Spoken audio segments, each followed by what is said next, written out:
सावन में बाबा धाम जलवो चढ़ई है शिव के मनई है जलवो चढ़ई है शिव के मनई है सोचल होई तोरो पूरा काम सोचल होई तोरो पूरा काम चल रे पगली ते बाबा नगरी असो सावन में बाबा धाम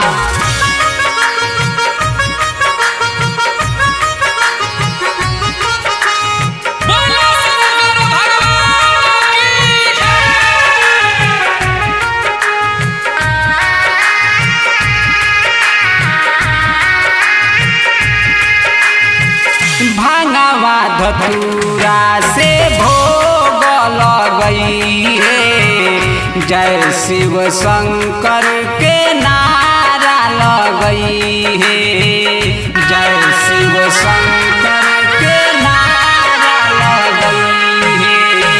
भांगवा धतूरा से भोग लगई है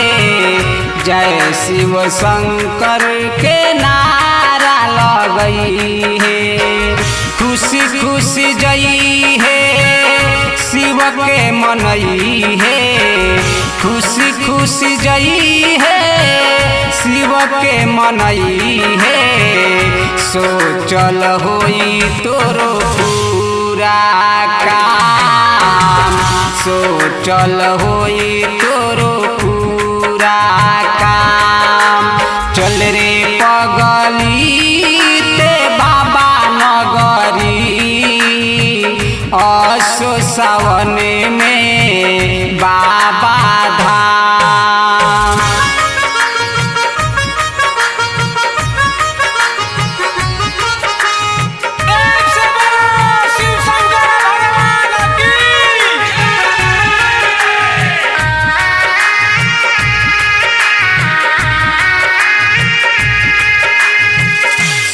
सुल्तानगंज से जलावा उठई है राधे श्याम के गाड़ी जाता जन घबरई है राधे श्याम के गाड़ी जाता जन घबरई है सुल्तानगंज से जलावा उठई है राधे श्याम के गाड़ी जाता जन घबरई है रोमी के ले आई है नायक के भूलई है रोमी के ले आई है नायक के भूलई है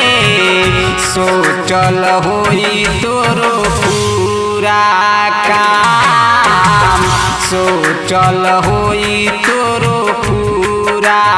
काम चल रे पगली ते बाबा नगरी असो सावन में बा